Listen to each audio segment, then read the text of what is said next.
صباح الخير عليكم او مساء الخير على حسب تشوفوا الفيديو امتى. وحشتوني جدا جدا في الفيديوهات دي اللي انا برد فيها على الاسئله والتعليقات اللي بتكون على الفيديوهات. مش بطلع بوشي اغلب الوقت لاني بصور لكم بسرعه كده، فما بيكونش عندي وقت ان انا البس واطلع وكده.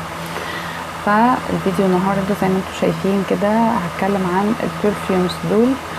جالي سؤال، اسماء بتسالني بتقولي عايزاكي تتكلمي عن بارفان يكون حلو وجديد يعني ومختلف وكده. فانا حبيت اقول لها رايي في 3 من البرفيومز اللي عندي، مش بس دول اللي عندي حاجات تانية، بس ممكن نبقى نعمل فيديوهات تانية عشان الفيديو ما يبقاش طويل.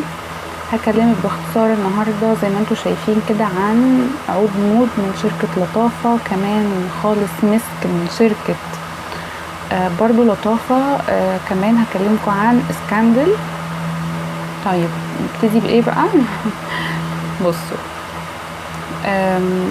بالنسبه للانواع دي يا جماعه، يعني خليني ابتدي بده مثلا. خلينا ابتدي بسكاندل ده. بصي سكاندل ده زي ما انتي شايفه هو ده شكله. طبعا كل الانواع اللي انا هكلمك عليها ممكن تشتريها جاهزه وممكن تعمليها عند ماء الذهب مثلا. انا بحب الحاجات بتاعته بتبقى ثابته وبتبقى احسن من الاوريجينال. وممكن تشتريها كده جاهزه عادي. خلاص بتلاقي الحاجات دي موجوده عند اي مكان بتاع برفيومز يكون كويس انتي تكوني عارفاه، او على امازون طبعا موجوده كل الحاجات دي. بصي بقى ده سكاندل. بالنسبه لريحته هو يعني انا مش بفضله للسن الصغير، خلاص يعني برشحه للسن فوق 20 كده. برفيوم حلو انا بحبه الصبح عادي.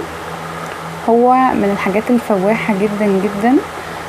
فطبعا انا يعني بتكلم يا جماعة البرفيومز دول، يعني انا مش برشح لحد ان هو يحط برفان وهو خارج. طبعا دي كل واحد حر، انا ماليش علاقة يعني. فانتوا حبيتوا تحطوا برا دي حاجة ترجع لكم. لكن انا بحب استعمل الحاجات دي في البيت. فهو فواح جدا جدا. ريحته من الحاجات اللي هي السويتي، فلو انتي بتحبي الحاجات دي هيعجبك. لكن مش كل الناس بتحب الحاجات المسكرة دي، فده مش ذوق كل الناس. في ناس بتتضايق من الحاجات اللي واخده الستايل ده وبتضايقهم، بتخليهم يكحوا كده، بتبقى عامله لهم زي تحسس كده. فطب تعرفي ازاي دلوقتي يا اسماء قبل ما تشتري؟ جربي في المكان، روحي جربي البرفيوم اللي انت عايزاه واستني عليه، يعني ما تشتريهوش في نفس اليوم. وشوفي لما تروحي ايه اللي هيحصل. لقيتي نفسك مرتاحه للريحه بعد ما قعدت، حسيتيها اتغيرت، حسيتيها مشيت طارت بسرعه فما فيش ثبات. كل الحاجات دي هتبان. حسيتي نفسك ان انت اتضايقتي منه، لا حبيتيه، روحي تاني يوم بقى اشتري، خلاص هتبقي خدتي القرار. فطب تجربي قد ايه؟ ما تجربيش اكتر من 2 في المره الواحده في اليوم الواحد. هتلاقي المكان عمالين يقولولك جربي مش عارف ايه، لا اسمعي مني، لان لا كل روايح هتدخل على بعضها ومش هتعرفي تحددي. فجربي واحد على الايد دي واحد على الايد دي، واستني يوم كامل وشوفي تاني يوم هتقرري ان انت تشتري ايه. فده بالنسبه لسكاندل.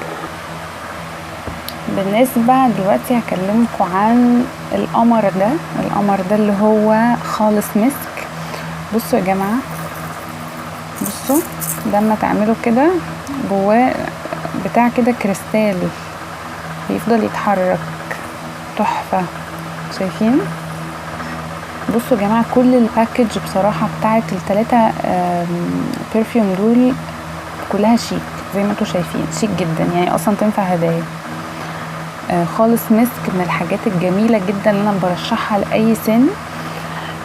خفيف، من الحاجات اللي هي تنفع الصبح جدا، ومن الحاجات اللي فعلا نظافه، يعني من الروايح اللي تتسمى ان هو بارفان بيدي كده انطباع بالنظافه الواحد فريش كده وحلو قوي.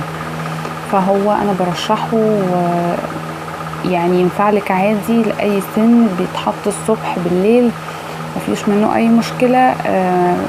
ريحه المسك، يعني طبعا ريحه المسك ده من الروايح الشرقي اكتر. لو انتي مالكيش في الروايح الشرقي ممكن ما تحبوش، لكن ده مفيش حد، انا ما شفتش حد اختلف عليه. ريحه المسك كل الناس حبتها. نادرا قوي ما لقيت حد بيقول ان هو ما بيحبش خالص مسك ده. فهو برفان لايت جدا جدا، جميل جدا جدا، ريحته قمر يعني بصراحة، مش فواح قوي، ريحته هادية معقولة، فده خالص مسك. اخر حاجة بقى احب اقولها عن خالص مسك، لو حبيتوا تشتروا حاجة كده ليها علاقة بالمسك والروايح الشرقي وكده ما تجيبوش خالص يا جماعة. يعني لو لقيتوا ده هو كويس وكل حاجة طبعا وتحفة، لكن اللي انا عرفته ان الثبات بتاع شركة لطافة اللي هو عود مود ده منه مسك بقى، يعني مسك مود بيبقى البرفيوم كده من جوه لونه شفاف، لونه ابيض كده زي ده، بس الباكج نفس دي. فهمتوا الفكرة؟ فانا عرفت ان اللي هناك ده بيبقى ثابت اكتر من خالص مسك، فدي يعني حاجة برضو كده خلي بالكم منها. بس لو ما لقيتوش مسك مود خلاص اشتروا خالص مسك، هو اصلا ريحته قمر يعني، هو الفكرة كلها في الثبات، بس التاني بيثبت اكتر. تعالوا بقى نشوف عود مود. ماشي، ده من الحاجات الشرقي برضو، شركة لطافة. عود مود ده يا جماعة من الروايح التقيلة، مش كل الناس بتحب ريحة العود خالص لان هو تقيل قوي، يعني هو اصلا يونيسكس، يعني بينفع كمان رجالي من كتر ما هو تقيل وقوي. فخلي بالكم من ده قبل ما تشتروه، لازم تجربوه عشان تتاكدوا. يعني ده ممكن اقول لكم اشتروه من غير ما خالص مسك، يعني اي حاجه فيها مسك اشتروها من غير ما تجربوها، لكن ده ما اقدرش اقول لكم كده. وسكاندل ما اقدرش اقول لكم كده برضو، يعني برضو سكاندل نفس الكلام. فبصراحه انا بحبه، يعني انا من الناس اللي بحبه، لكن زي ما قلت لكم خلي بالكم لان مش كل الناس بتستلطفه. هو برفان تقيل برضو، مش برشحه للبنات الصغيرين، فوق 25 كده يبقى حلو قوي. الصبح لا خالص، هو بالليل فقط لا غير. فهو كمان شتوي اكتر، يعني كمان بالليل في الشتاء اكتر هيبقى احلى، مش من البرفانات اللي هي الصيفي. فده الريفيو بتاعي. بصوا بقى لو هنقارن، يعني لو هنقارن بين الثلاثه، اقول لكم خالص مسك تشتروه وانتم مغمضين خلاص، سكاندل لازم تجربة، عود مود لازم تجربة. خلاص التلاتة مختلفين عن بعض، ده فواح وده فواح جدا، وده هادي وراقي وشيك. ده ينفع في الصيف يشتغل شوية، بس مش كل الناس بتحبه. نفس الفكرة ده كمان ينفع ده شتا بقى، ومش كل الناس بتحبه برضو. ده كل الناس بتعشقه، ده خطير، ده القمر ده، يعني ده صيف شتا قمر، يعني في كل الحالات بصراحة بتاعته من اكتر الحاجات اللي انا بحبها. ولما يخلص ناوي اجيب بقى منه اللي هو مسك مود ده اللي هنا، عشان اشوف الثبات فعلا اقوى ولا لا. بس كده دي كانت كل حاجة للفيديو، يا رب يكون عجبكم وتكونوا اتسليتوا واستفدتوا. اكتبوا لي في التعليقات رأيكم، اكتبوا لي اي اسئلة عندكم وارد عليكم بفيديوهات زي كده عشان كل الناس تستفيد، لان ساعات بتجيلي اسئلة مكررة كتير جدا.